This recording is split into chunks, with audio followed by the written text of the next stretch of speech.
I never thought I'd be in this situation. I always assumed that if something like this ever happened, I'd see the warning signs long before it got out of hand. But looking back, I realize how naive I was. I trusted my wife, Melissa, completely. Maybe that was my biggest mistake. We've been married for 8 years, together for nearly 11. We met in college, and from the very beginning, it felt like we were meant to be. We had our ups and downs like any couple, but I always believed we had a strong foundation. I travel a lot for work, sometimes a week at a time, sometimes more. Melissa always seemed fine with it. She had a great job in marketing, a solid group of friends, and hobbies that kept her busy. I never imagined she would betray me like this. For the past few months, something had felt off. It wasn't anything obvious at first, just small things that I brushed off as nothing. She started going out more, always meeting up with friends, always busy. I thought it was just her way of coping with me being away so much, but there was something different about it. She used to invite me to join her on nights out. Now, she barely mentioned them. Then came the changes in her behavior.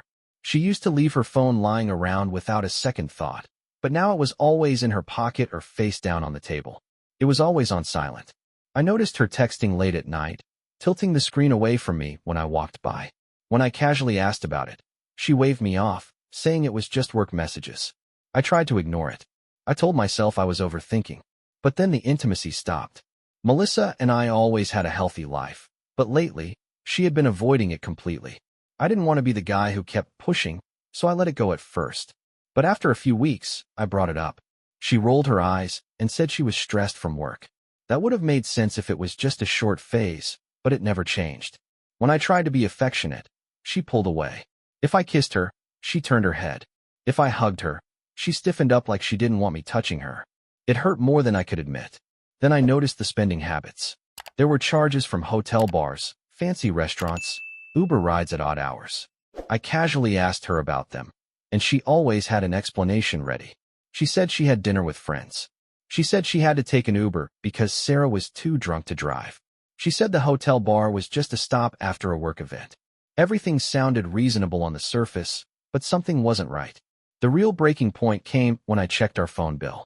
I wasn't trying to spy on her. I just had a gut feeling that wouldn't go away. What I saw made my stomach sink. There was a number I didn't recognize, and she had been texting and calling it constantly. Early in the morning, late at night, during the day when she was supposedly at work. It was endless.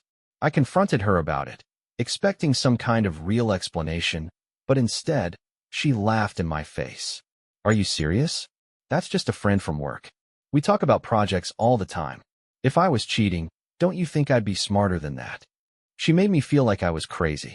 She acted like I was being paranoid, like I was the one ruining our marriage by doubting her.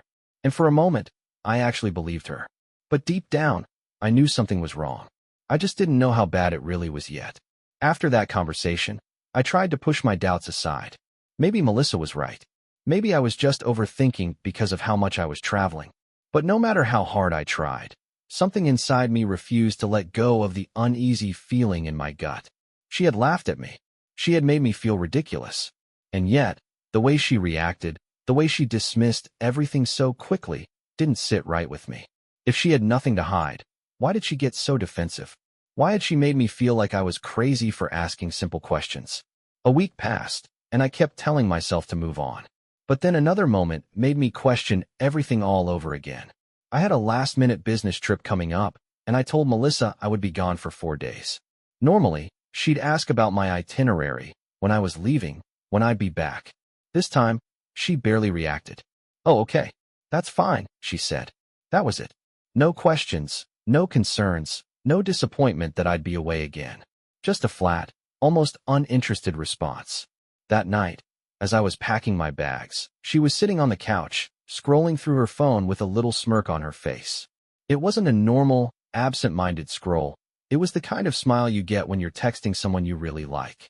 I felt a wave of nausea hit me, but I forced myself to ignore it. I had no proof of anything. I needed to stop being paranoid. Before I left for my trip, I decided to do something I'd never done before. I put a small Apple AirTag in the glove compartment of her car. I felt sick doing it, but I just needed to know. If I was wrong, then fine. I could live with being paranoid. But if I was right, well, I wasn't ready to think about that yet. I flew out the next morning and kept myself busy with meetings. Every time I called Melissa, she was too cheerful, almost like she was overcompensating. "How's the trip? You having fun?" she asked in a voice that felt forced. I wasn't in the mood to joke around. "Yeah, it's just work." "Well, I hope you're not working too hard. You should relax while you're out there," she said. Melissa never said things like that. She had always been the type to guilt-trip me about being away, making snarky comments about how much she hated sleeping alone. Now, she sounded like she was actually encouraging me to be distracted. That night, as I lay in my hotel room, I finally checked the AirTag. Her car wasn't at home. My heart started pounding as I zoomed in on the location. She was at a hotel. I sat up so fast that I felt dizzy. Maybe it was a mistake. Maybe she was meeting a friend for drinks. Maybe she had a work event. But deep down, I already knew what I was about to find. I called her. It rang twice before she picked up. "Hey, babe," she said, her voice smooth and casual. "What's up? Where are you?" I asked, keeping my voice as even as possible. She hesitated. "Oh, I just ran out to grab some food." "Why?" I swallowed the lump in my throat. "What kind of food?" Another pause. Sushi." She was lying. I could hear it in her voice. I clenched my jaw. "Which restaurant?" She laughed, but it sounded nervous. "What's with all the questions? You sound like a detective." I felt like I was going to be sick. "Oh, no reason. Just curious," I said, playing along. I hung up and stared at the AirTag location again. She was still at the hotel. Not a sushi restaurant. Not picking up food. A hotel. I barely slept that night. The next morning, when I checked again, the AirTag showed that she had gone back home around 3 a.m. She had spent the night there. I had to grip the edge of the desk to stop myself from throwing my phone across the room. My hands were shaking as I tried to process what this meant. Melissa had lied straight to my face. She had lied so easily. I knew I had to confront her, but not over the phone. I needed to look her in the eyes when she tried to worm her way out of this. I needed to see just how far she'd go to cover her tracks. When my trip ended, I flew home, pretending nothing was wrong. She greeted me at the door with a kiss, acting like everything was normal. "How was the trip?" she asked, pulling me into a hug. It took everything in me not to shove her away. "Oh, same old work stuff," I said, forcing a smile. "What about you? How was your week?" She stretched her arms and yawned. "Ugh, so busy. Work has been crazy." I stared at her, searching for any sign of guilt. But she looked completely relaxed, like she hadn't spent the night in a hotel with another man just a few days ago. My blood boiled, but I played along. I wasn't going to accuse her yet. I needed proof. Over the next few days, I started watching her more closely. Every time she picked up her phone, I wondered if she was texting him. Every time she left the house, I wondered where she was really going. And then, one night, I got my answer. She was in the shower, and I heard her phone buzz on the nightstand. I hesitated for only a second before grabbing it. There it was. A text from Ryan. The same name I had seen all over our phone bill. "Ryan, miss you already. Last night was amazing." I felt my entire body go numb. My hands clenched into fists so tight that my nails dug into my palms. My worst fear had just been confirmed. I heard the water stop. She was coming out of the shower. I put the phone back down and took a deep breath. I needed to be smart. I needed to be calm. Melissa walked out wrapped in a towel, smiling at me like nothing was wrong. "Hey, babe, what are you doing?" I looked at her, forcing myself to smile. "Nothing much. Just thinking." She had no idea. No idea that in less than 24 hours, her entire world was about to collapse. I barely slept that night. Lying next to Melissa, feeling her breathe steadily while I knew she had just been with someone else, made my skin crawl. My mind was racing, replaying every moment of the last few months. Every lie, every excuse, every time she pulled away from me, it all made sense now. I knew I couldn't confront her right away. If I did, she'd find a way to twist things, make excuses, turn it back on me. No, I needed to be smart. I needed undeniable proof, something she couldn't gaslight me out of. The next morning, I acted normal. I kissed her on the cheek, told her I had meetings all day, and left for work like it was just another Monday. But I wasn't going to the office. Instead, I drove to the hotel she had been at the other night. I walked up to the front desk, trying to keep my voice casual. "Hey, I think my wife left something here. She was staying with a friend a few nights ago, and I wanted to check if you guys found anything in the room." The receptionist glanced at me, clearly skeptical. "What room was she in?" I hesitated. "I'm not sure, but her name is Melissa Reynolds. She was here a couple of nights ago. She tapped on her keyboard, her face neutral. I'm sorry, sir. We can't give out guest information. I expected that. I pulled out my phone and showed her a screenshot of my shared credit card transactions. I'm not asking for room numbers or details. I just need to know if she actually checked in. I can see the charge right here. I just want to make sure it wasn't fraud. She glanced at the screen, then back at me. One moment. I felt my heart hammering in my chest as she clicked through the records. Then she nodded slightly. Yes, there was a stay under that name. I swallowed hard. Was it just her? Her lips pressed together. I really can't say. I already knew the answer. I forced a smile and thanked her before walking out, my stomach churning. Melissa had booked the room under her own name. That meant she hadn't even been careful. She wasn't hiding it well because she didn't think I'd ever find out. I sat in my car for a long time, gripping the steering wheel. If I had confronted her last night, she would have laughed, told me I was imagining things. But now, I had confirmation, and I wasn't done yet. I drove to a nearby parking garage, where I waited. I knew she had a pattern now, certain nights when she went out with friends or worked late. Tonight, I was going to follow her. That evening, I got home and acted like everything was fine. Melissa was getting ready to go out, putting on a tight dress and more makeup than usual. Girls' night again? I asked, leaning against the doorframe. She barely looked at me. Yeah, Amanda and Rachel want to grab drinks. I won't be out late. She left around 8 p.m., and as soon as she drove off, I followed at a distance. My heart was pounding, my hands clammy on the steering wheel. I felt like some detective in a bad movie, but I had no choice. I needed to see it with my own eyes. She didn't go to a bar. She didn't go to a friend's house. Instead, she pulled into the parking lot of the same hotel. I parked a few rows away and watched as she got out, smoothing her dress and fixing her hair. A minute later, a man walked up to her. Tall, well-dressed, confident. They kissed. Not a quick peck, but a long, deep kiss. My stomach twisted. Melissa laughed at something he said, then took his hand and walked into the hotel with him. I sat there, gripping the steering wheel so hard my knuckles turned white. I had suspected it. I had all but known it, but seeing it happen right in front of me made my blood boil. I could have stormed in right then. I could have screamed at them in the lobby, made a scene. But I wanted her to have no way out. No more lies, no more gaslighting. I needed the final, undeniable proof. So I waited. An hour passed. Then 2. My hands shook as I pulled out my phone and snapped a few pictures of her car, of the hotel entrance, of the time. I wanted to vomit, but I kept it together. At midnight, they came back out. She was giggling, clinging onto his arm like some love-struck teenager.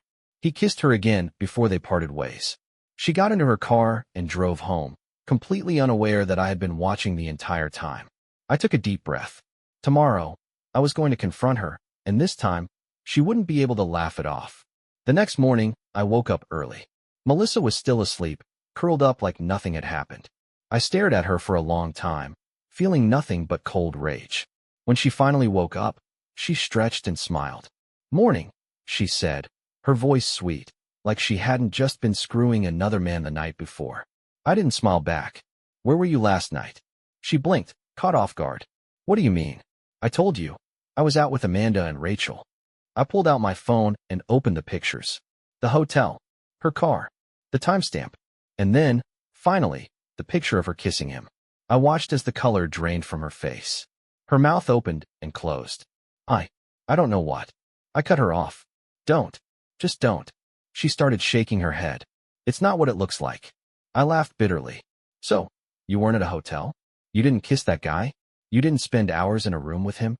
She swallowed hard, eyes darting around like she was scrambling for an excuse. "It's complicated. He's just a friend. We were just talking." I let out a humorless chuckle. "You're kidding, right? Do you think I'm stupid?" She sat up, pulling the blanket around herself. "Look, I was going to tell you. I've been unhappy, okay? You're always gone, and I feel like we're more like roommates than a couple." I felt my jaw tighten. "So, instead of talking to me about it, you decided to screw some guy behind my back?" Tears welled up in her eyes. "I didn't mean for it to happen. It just did." I scoffed. "Melissa, you planned this. You lied to me. Over and over again. This wasn't an accident." She sniffled, trying to look remorseful, but I wasn't buying it. She had been so sure she wouldn't get caught. I stood up, grabbing my phone. We're done. Her eyes widened. Wait, let's talk about this. There's nothing to talk about. I deserve better than this. I walked out of the bedroom, my heart pounding, knowing there was no turning back now. I had always wondered what I would do if I ever found out my wife was cheating. I used to think I would yell, maybe break something, demand an explanation. But standing there, looking at Melissa as she scrambled to come up with another lie, I felt nothing but exhaustion. It was like all the emotions, anger, sadness, betrayal, had drained out of me, leaving nothing but a dull emptiness. I walked out of the bedroom, grabbing my keys. Behind me, Melissa scrambled out of bed, still wrapped in the blanket.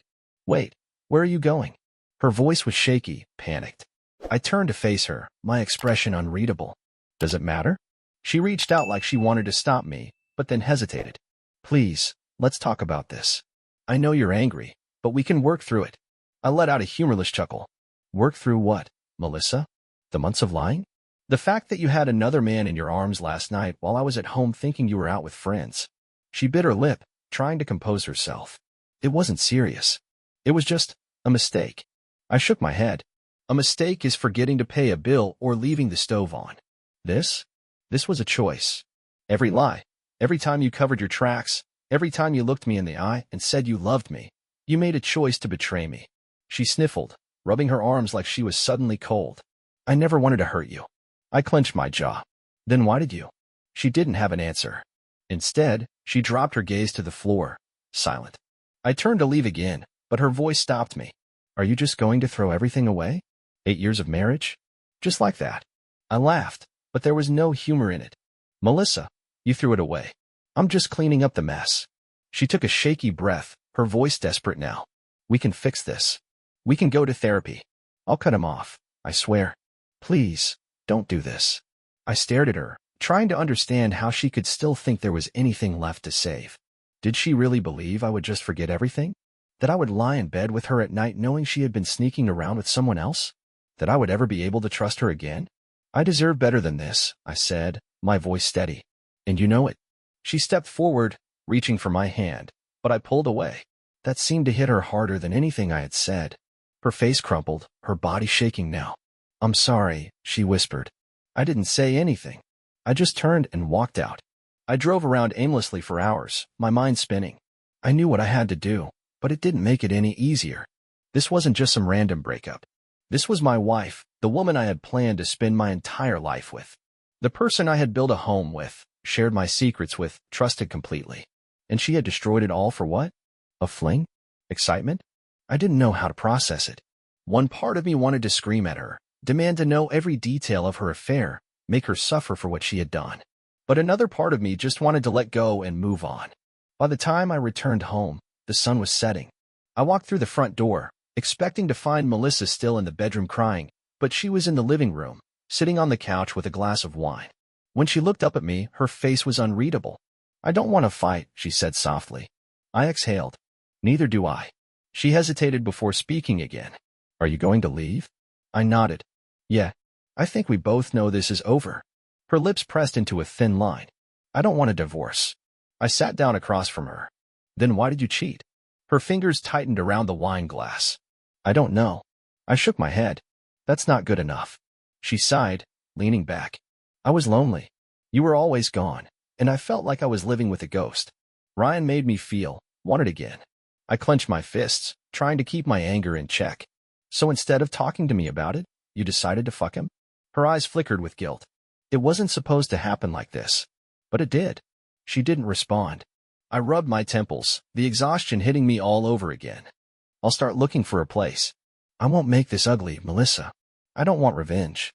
I just want out. She nodded slowly, her expression unreadable. I never wanted to lose you. I stood up. You already did. Over the next few days, things were tense but civil. Melissa didn't try to fight me on moving out, and we both agreed to keep things as drama-free as possible. I wasn't going to let her drag me into a war of emotions. She had made her choices. Now, she had to live with them. The hardest part was telling our families. My parents were furious, my friends were shocked, and Melissa's parents were devastated. Her mother even called me, crying, begging me to reconsider. I know what she did was wrong, she said. But marriage is about forgiveness. Don't throw it all away. I took a deep breath. I can forgive her, but I can't stay with her. Melissa made one last attempt to fix things a week later. She sat me down, her eyes red from crying, and told me she was willing to do anything to make things right. Therapy, counseling, quitting her job if that's what it took. I looked her in the eyes and said, "Melissa, I don't love you anymore." Her face crumpled. "That's not true." I shook my head. "It is.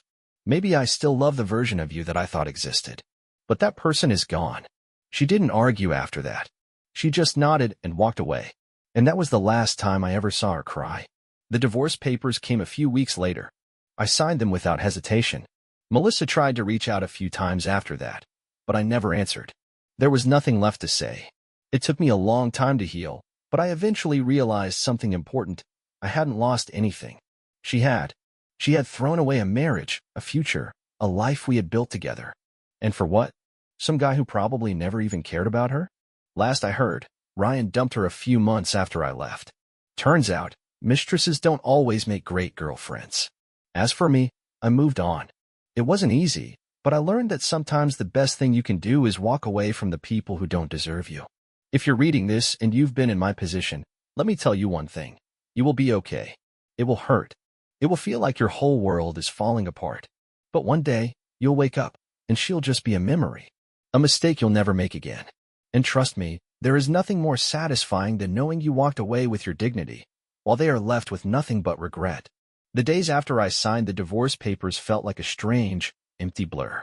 It was like I was living in someone else's life, going through the motions, waiting for the emotions to catch up. I moved into a small apartment downtown, just a temporary place until I figured out what the hell I was doing.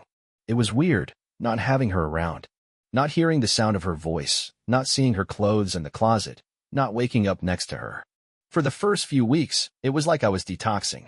I had to stop myself from checking her social media. I had to stop imagining her with him. I had to force myself to eat, to sleep, to work without constantly replaying the moment I caught her in that hotel. The worst part? She kept reaching out. Melissa sent long, rambling texts, sometimes apologizing, sometimes making excuses. She said she was working on herself, that she was learning from her mistakes. She asked if we could get coffee, if we could just talk. I ignored every message. She tried calling once, and I let it go to voicemail. Later, when I finally listened to it, I could hear how broken she sounded. I don't know how to live without you.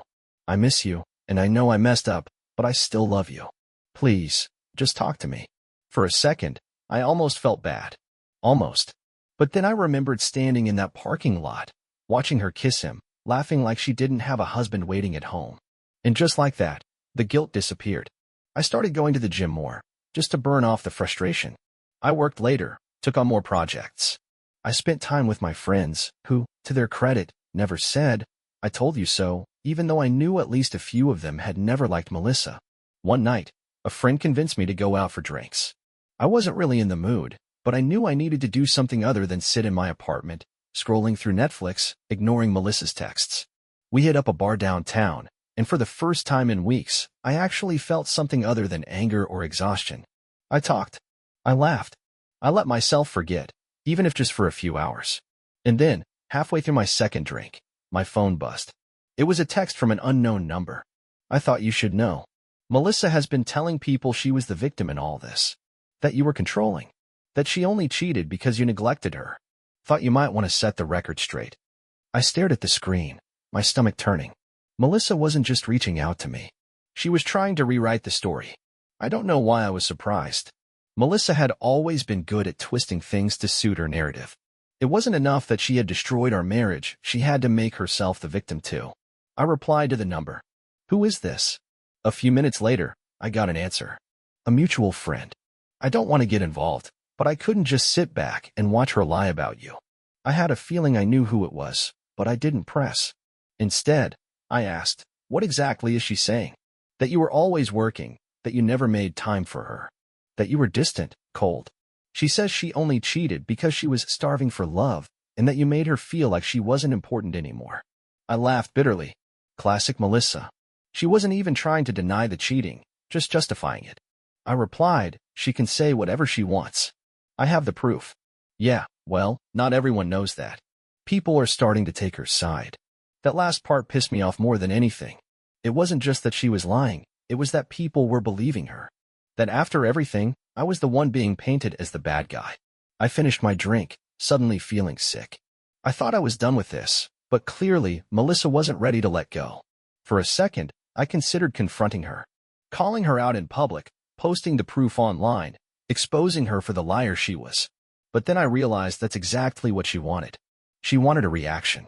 She wanted me to engage, to give her an opening to pull me back in. I wasn't going to give her that satisfaction. Instead, I texted the number back. I appreciate you letting me know, but I'm not going to play her games. If people believe her, that's their problem. I know the truth. The person replied one last time. You're a better man than me. Stay strong. And with that, I put my phone away. Melissa kept trying to get my attention over the next few weeks. Every few days, another text, another weak attempt at getting me to talk. She must have sensed that I wasn't biting, because eventually, the messages slowed down. And then, one day, they just stopped. It was like she had finally accepted it was over. I wish I could say I felt relief, but mostly, I just felt done. I was done being angry, done feeling like a fool, done letting her take up space in my head. I started focusing on myself again. I worked out more. I reconnected with old friends. I even went on a few dates, not because I was looking for anything serious, but because I wanted to remind myself that there were better women out there. Women who wouldn't lie, cheat, and then play the victim when they got caught. One day, I ran into a mutual friend who hadn't seen me in a while. He looked surprised when he saw me. Damn, man, he said. You actually look happy. And for the first time in a long time, I realized I wasn't the guy whose wife cheated on him anymore.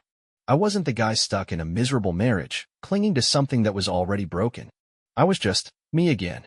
Last I heard, Melissa tried dating Ryan after our divorce, but it didn't last long. Turns out, mistresses don't always make great girlfriends.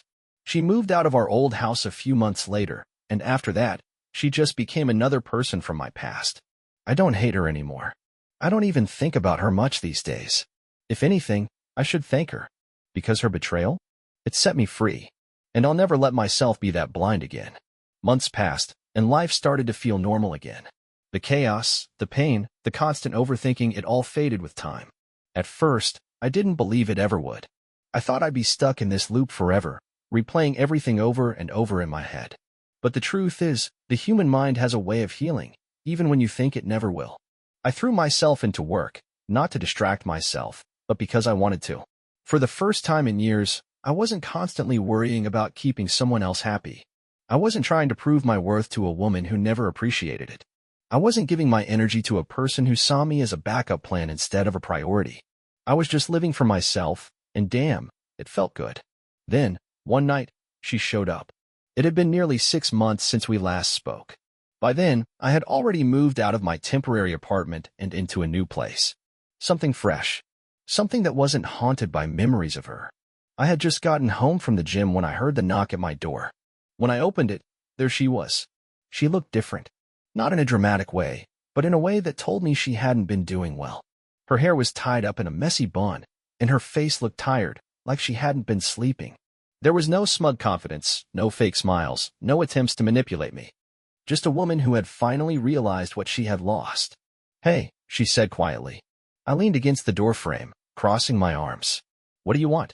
She hesitated. Can I come in? I let out a slow breath, then shook my head. No. Her eyes flickered with something regret. Maybe. I needed to see you. I didn't respond. She shifted awkwardly. I know I'm the last person you want to hear from. I know I don't deserve your time. But I needed to tell you I'm sorry. I stayed silent, letting her talk.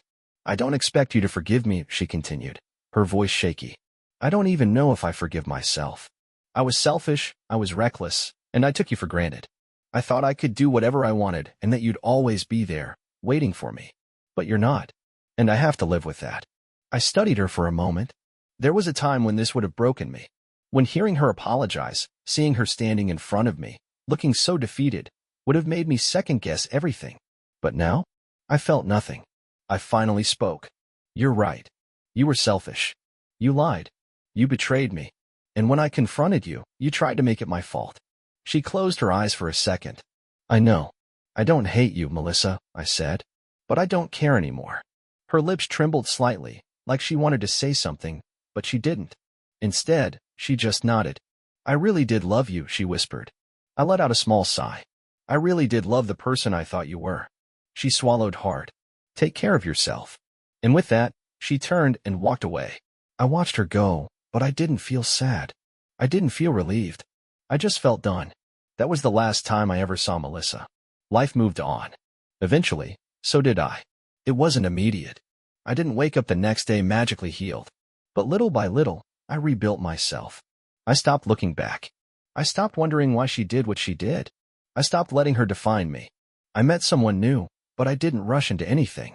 I took my time, learned to trust again. She was different, kind, genuine, honest. She didn't make me feel like I had to prove myself. She just liked me for me. And one day, it hit me. Melissa had thought she had ruined me. She thought she had left this permanent scar on my life. But the truth is, she gave me something valuable: perspective. I learned what I would never tolerate again. I learned how to recognize the red flags I had ignored before. I learned that losing her wasn't my loss, it was my freedom. So if you're reading this and you've been where I was, let me tell you, it gets better. One day, you'll wake up, and the pain will be gone. One day, you'll realize that the person who hurt you was never meant to stay in your life forever. And when that day comes, you'll smile, not because you got revenge, but because you no longer give a damn. And that's the best feeling in the world.